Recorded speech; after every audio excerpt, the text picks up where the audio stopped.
जय गुरु जी संगत जी। ओम नमः शिवाय। शिव जी सदा सहाय। ओम नमः शिवाय। गुरु जी सदा सहाय।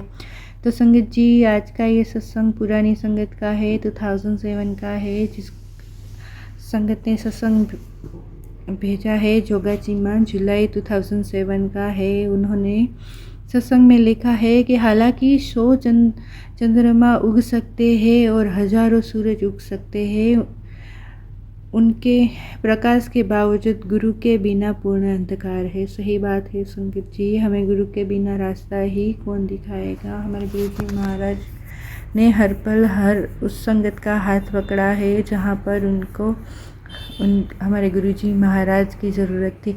तो संगत जी, आज का ये शुक्राना सत्संग स्टार्ट करती हूँ कि अंकल जी ने लिखा है सत्संग में कि मेरे भाई ने 1995 में मुझे गुरुजी से मिलवाया। जब मैं पहली बार उन्हें प्रणाम कर रहा था तो उन्होंने कहा, ओह आप जतिंदर है। मैं अचंभित रह गया क्योंकि कोई भी मुझे जतिंदर नहीं कहता।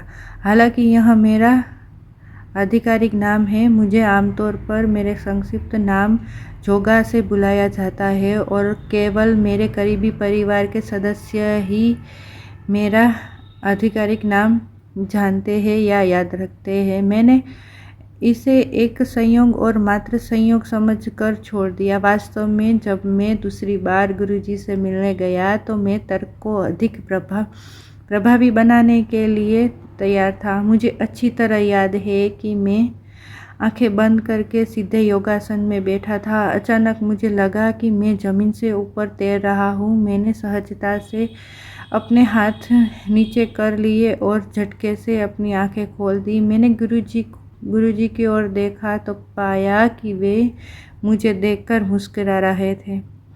मुझे एहसास हुआ कि उन्होंने ही विश्वास की इस छोटी सी उड़ान को संभव बनाया था। आज तक मुझे उस तैरने के एहसास की याद है, लंगर और आस्था। संगत जी, मैंने 3 साल की उम्र से अस्थमा से पीड़ित था और पिछले 30 सालों से मैं 5 मिली से 30 मिली प्रतिदिन स्टेरॉइड ले रहा हूँ। इसलिए जटिलताएं पैदा हुई और मेरा पेट बहुत संवेदनशील हो गया।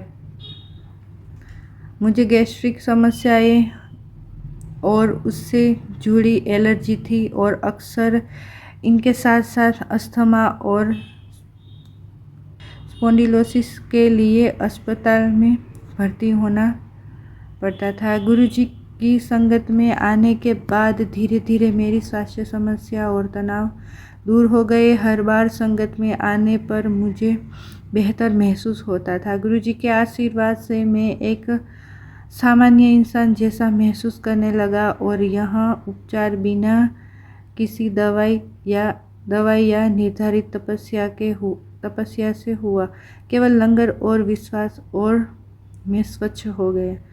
कुछ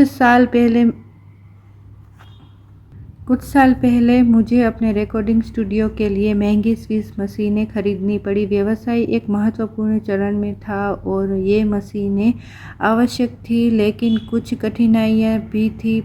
पेशेवर ऑडियो उपकरण आयात करने की प्रक्रिया लंबी होती थी। फिर विदेश कंपनी का एक व्यक्ति मेरे से मिलने आया और कुछ साधारण बातचीत के बाद मशीनों के आयात की व्यवस्था कर दी।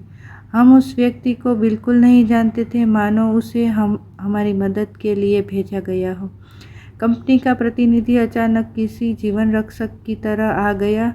मुश्किल समय में व्यवसाय को चलाने के लिए हम केवल गुरुजी के ही ऋणी हैं।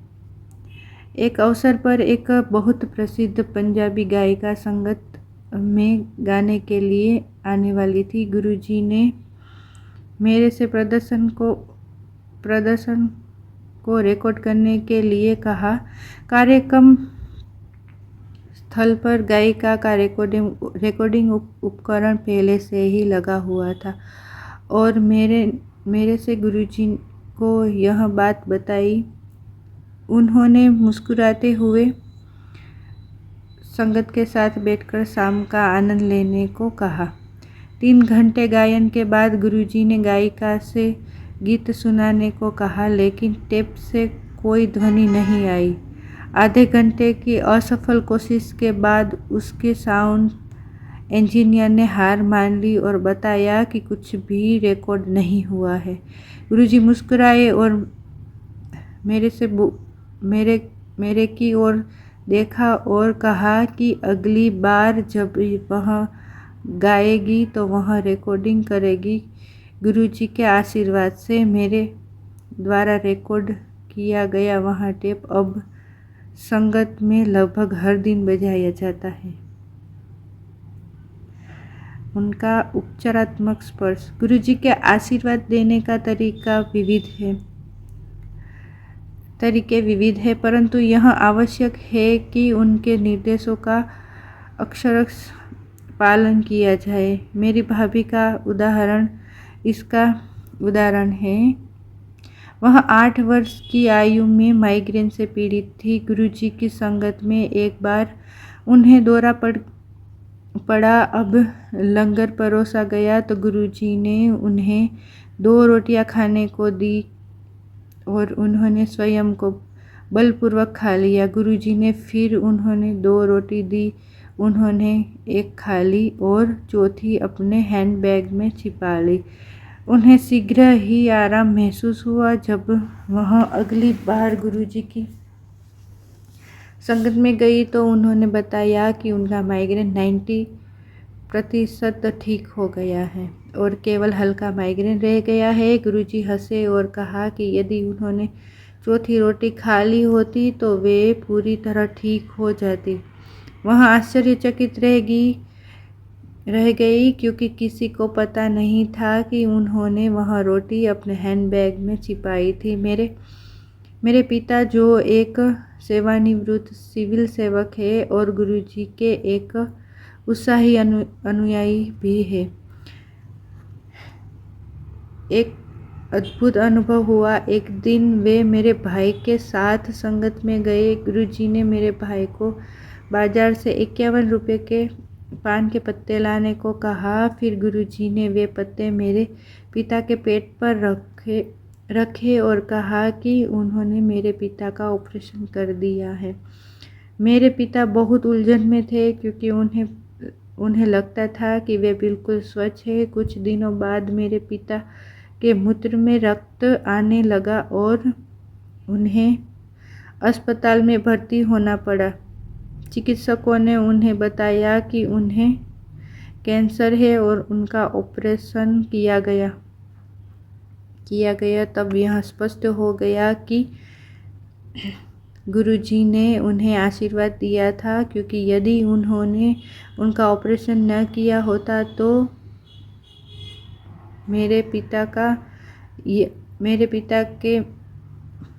पिता को मैं कुछ समस्या का पता ही नहीं चलता। इस प्रकार गुरुजी ने समस्या के बढ़ने की तो बात ही छोड़िए, ज्ञात होने से पहले ही उन्हें ठीक कर दिया। एक और घटना जिससे हमें मंत्रमुग्ध कर दिया, वह एक ऐसे व्यक्ति से संबंधित थी जो गुरुजी से कभी नहीं मिला था। हम कुत्तों से प्रेम करने वाले परिवार में से है और इसलिए हमारे घर में पशु चिकित्सक का आना जाना लगा रहता था। एक दिन पशु चिकित्सक आए और असामान्य रूप से परेशान लग रहे थे। जब हमने पूछताछ की तो उन्होंने बताया कि उनके ससुर कैंसर से पीड़ित है, जो कि 3रे दर्जे की उन्नत अवस्था में था और वे उन्हें देखने अस्पताल जा रहे थे। मैं उनकी पत्नी से मिला जो बाहर कार में उनका इंतज़ार कर रही थी और नई दिल्ली स्थित अस्पताल जाने के लिए तैयार थी। मैंने उन्हें गुरुजी का एक छोटा सा चित्र दिया और हालांकि उन्हें गुरुजी के बारे में कुछ भी पता नहीं था, फिर वे कुछ भी करने को आतुर थी। संगत जी, उन्होंने उसे ले लिया। उन्होंने उसे अपने पिता की कमीज़ की जेब में या शायद उनके तकिए के नीचे रख दिया जैसे मैंने सुझाया था। उस रात उनके पिता की हालत बिगड़ गई, लेकिन चमत्कारी रूप से अगले दिन उनकी हालत में सुधार हुआ और 4 दिनों में उन्हें अस्पताल से छुट्टी मिल गई। ऐसा लग रहा था मानो किसी ने सचमुच उनके कैंसर को बाहर निकाल दिया। और क्योंकि उनकी पीठ में एक अवसाद उभर आया था और जल्द ही मुझे यह देखकर सुखद आश्चर्य हुआ कि पूरा परिवार गुरुजी की संगत में आ गया।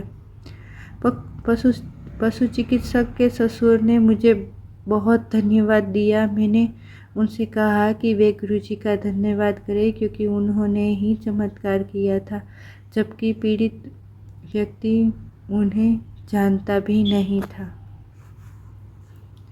और यह मेरा सत्संग है मेरे अमेरिकी बच्चे। स्कूल के दिनों से ही गुरुजी मेरे बच्चों को अमेरिकी कहकर संबोधित करते थे। हमें समझ में नहीं आता था कि ऐसा क्यों है। उनकी न तो विदेश जाने की कोई योजना थी और न ही कोई इच्छा, लेकिन गुरुजी भविष्य देखते हैं। आज मेरा बड़ा बेटा कनाडा में बस गया है और छोटे बेटे को कैलिफोर्निया के एक स्थान में दाखिला मिल गया है। गुरुजी ने मेरे बच्चों की पढ़ाई में भी अच्छा करने में मदद करी है। उनके आशीर्वाद से मेरे छोटे बेटे ने राज्य स्तरीय कंप्यूटर विज्ञान प्रवेश परीक्षा में दूसरा स्थान प्राप्त किया है। आज के समय में नकारात्मकता, छल और अविश्वास का बोलबाल है। बीमारियां व्याप्त है। मैं खुद को भाग्यशाली मानता हूँ कि मुझे गुरुजी मिले, क्योंकि उन्होंने मेरे जीवन के दुख, पीड़ा और समस्याओं को दूर किया और उनकी जगह विश्वास, स्वास्थ्य और आध्यात्मिकता की गहरी अनुभूति दी। इससे मुझे और मेरे परिवार को जीवन की गहरी समझ और ईश्वर के अद्भुत तरीकों की समझ मिली है। गुरुजी हम सभी को अपना चुना हुआ महसूस कराते हैं और हर दिन को एक आशीर्वाद बना देते हैं। और उनकी जो पहली बार मिलने वाली खुशबू मुझे आज भी याद है। और हर बार गुरुजी महाराज एक स्पेशल होने का अनुभव कराते हैं। जय गुरुजी, शुक्राना गुरुजी। ओम नमः शिवाय, शिवजी सदा सहाय। ओम नमः शिवाय, गुरुजी सदा सहाय। गुरुजी, शुक्राना गुरुजी। संगत जी, तो आज का ये पुरानी संगत का सत्संग हमें गुरुजी महाराज के बारे में बहुत कुछ जानने और हमारे गुरुजी महाराज के ऐसे चमत्कार जो हमने शायद कभी सुने भी होंगे। तो संगत जी, आज का सत्संग ये भी है कि हमारे गुरुजी महाराज हमारे जीवन में भी ऐसे चमत्कार करें और हमारे जीवन को खुशहाल बनाए और हमारे जीवन से जो भी हमारी नकारात्मकताएं और हमारी बीमारियां हैं वो हमारे गुरुजी महाराज जल्द से जल्द दूर करें और हमारे जीवन में जो खुशियाँ आने वाली है वो जल्द से जल्द हमारे गुरुजी महाराज हमारे जीवन खुशियों से भर दे और अपने आशीर्वाद से हमारा जीवन संवारे। जय गुरुजी, शुक्राना गुरुजी। गुरुजी के चरण दुख हरण। जय गुरुजी, जय गुरुजी, जय गुरुजी।